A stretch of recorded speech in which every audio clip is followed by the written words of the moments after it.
I'm new to you and really like your content. Can you explain why you don't like Vaush and Hasan? Is there some backstory I'm not aware of? Oh, there's lots of backstory. They both lie about me horrendously. I don't like Hasan because Hasan doesn't do good research. He's not.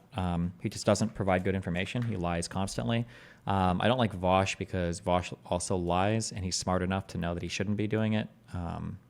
Vaush has more potential than Hasan does when it comes to media delivery, but Vaush is both lazy and a bad faith actor, so he just does whatever.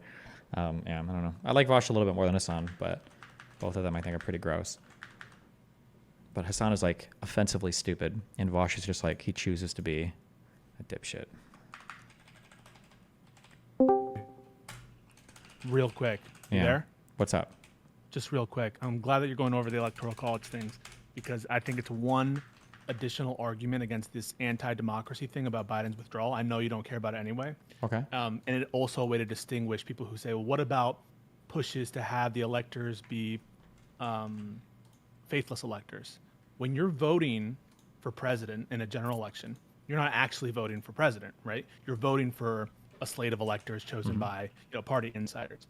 Same thing with the nominations. You're not actually voting for Joe Biden in the nomination contest. You're voting for delegates who are loyal, handpicked by Joe Biden. And so there's nothing procedurally or officially wrong with advocating for electors to vote their conscience. That is the purpose, the intended purpose of having electors is to have one last check on the votes of the people. At least, that was one of the rationales for putting it in the first place. The people who do the real vote are the electors. In the context of the nominations, the real vote happens at the convention. And so everyone who voted for Joe Biden, your vote still counts. You voted for a slate of delegates, and those delegates are loyal to Joe Biden. And I don't that's who disagree you with what you're act- saying in terms of like process. It's just most people aren't aware Yeah. of this, so they don't feel that way, right? Even if it is true. I understand right? that, but there has to be a way for you to distinguish in your mind the alternate, and there's other ways, of course, but the alternate slates of electors versus people who are saying, Trump's electors should just vote for Clinton or something like that, because they're materially different. Well, hold on, wait. Wait, hold on, Advocating wait, for hold on, electors to I vote. don't understand. I'm just saying, to be very, very, very clear, when we talk about the delegates that the parties have, those are private, not state law. Those are their own thing. Those are way different than the electors that a state appoints. Those are going to be confined by the state laws and the state constitutions. No, I get it, but I'm comparing the ideas where they're both indirect elections, and the real election are for the slates of delegates for purposes of the nomination, and for the slates of electors for purposes of the general election.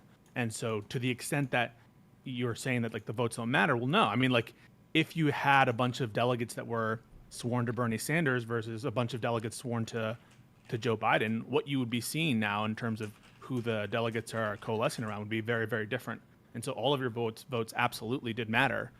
It just happened that the candidate withdrew. And you could see a basis for the system in the nomination process in the actual general election process. That one of the reasons why we would have an electoral college system is in case like the candidate died, right?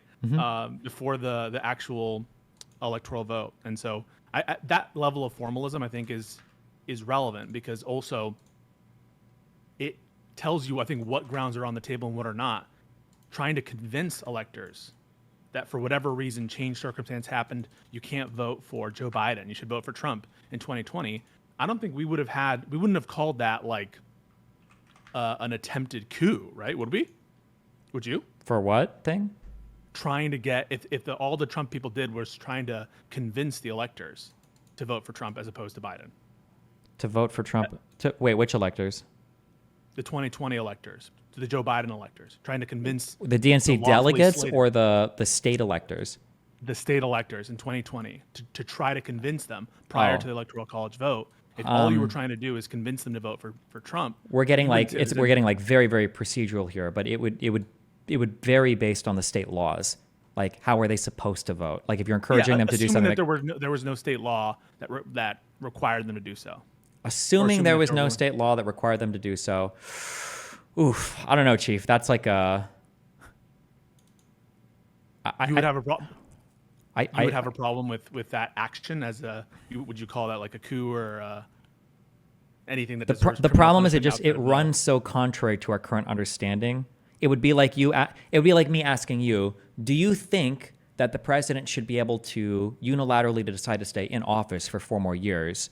But let's assume that like the Constitution as written, there's a button under his desk and he can push it to stay in office for 4 more years. Do you think he can do that? I'd be like, well, I guess like, yeah, but that's so contrary to the system, you know, that like, and then instead of having elections, we just have lobbyists that are all going to like electors, like telling them who to vote for. I don't think, yeah. But I mean, to the credit of that, the electors initially, did they move completely independently, or did they only listen to like landowner? I thought that the electors voted differently initially. I don't think that we had popular votes initially in states to determine who the electors voted for, right? The states allocate their electors, and there was not a popular vote wasn't ubiquitous across the initial 13 states under the Constitution. Yeah. So, I mean, like, I don't know. I think that right now the expectation is that your electors are going to be faithful. I think I would have a problem with a bunch of faithless electors or electors being convinced to. You would have a problem, but it wouldn't be the problem you have with the alternate slates of electors, right? It wouldn't be that problem. It would be like, oh, we need to change the Constitution to never let this happen. Oh, it would be like, well, oh, this is a dumb system. Probably not. To be ultra super, to thread the needle a lot, I don't even necessarily think that the alternate slates of electors are necessarily bad, but it's how they went about it and what they were doing was clearly part of a broader conspiracy. Like, let's say, for instance, so we could easily imagine this. Donald Trump's campaign goes to these 7 states and he says, listen, because this is how they wanted to present it, okay?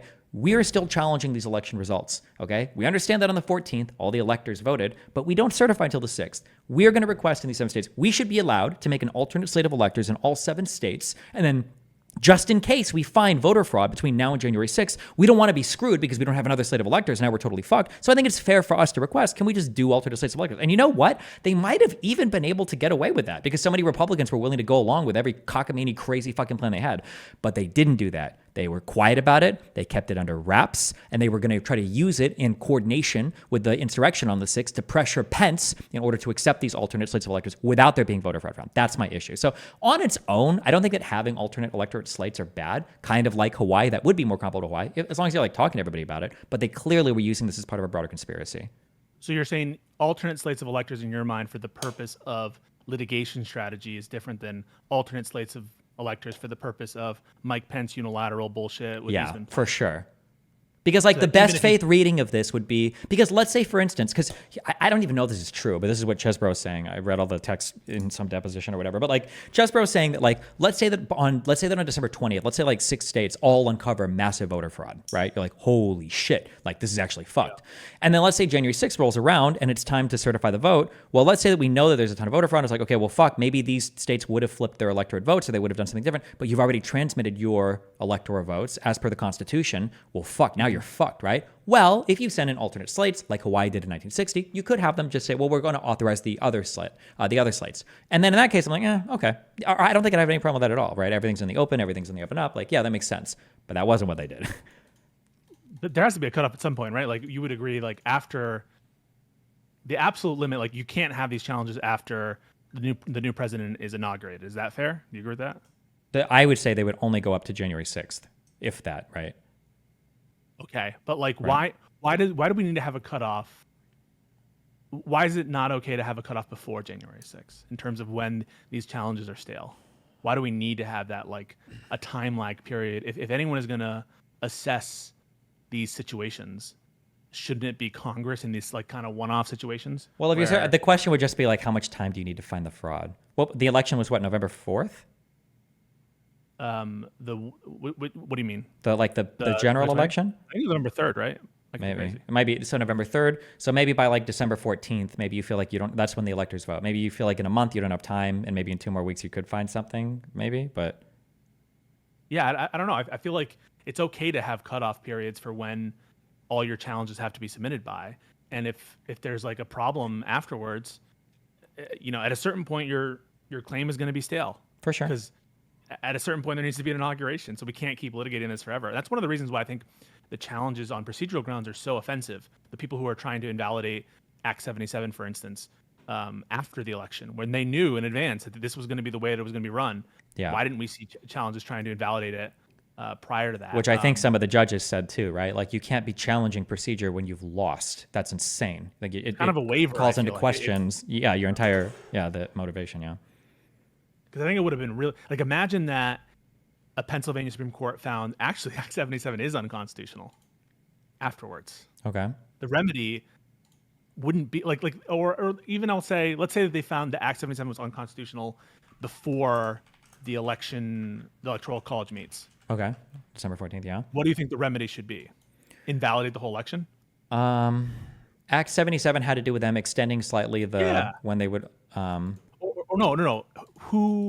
So we're extending mail-in voting to everybody. Yeah. And there was like a massive increase in mail-in voting in Pennsylvania versus in other years. So like some crazy amount of percentage increase were mail-in ballots. And the Pennsylvania Supreme Court says, yeah, that's all unconstitutional. You're not allowed to do that. You're supposed to limit it to people who fit into these categories. The remedy would have to be redoing the election. You think so? Right? Is that what you would rule? Absolutely. It can't be casting those ballots out because you'd be disenfranchising like clearly a biased side or like it would heavily weight against one side, right? And if you're going to cast aside that many ballots, you're going to have to do a re-election, right? Okay.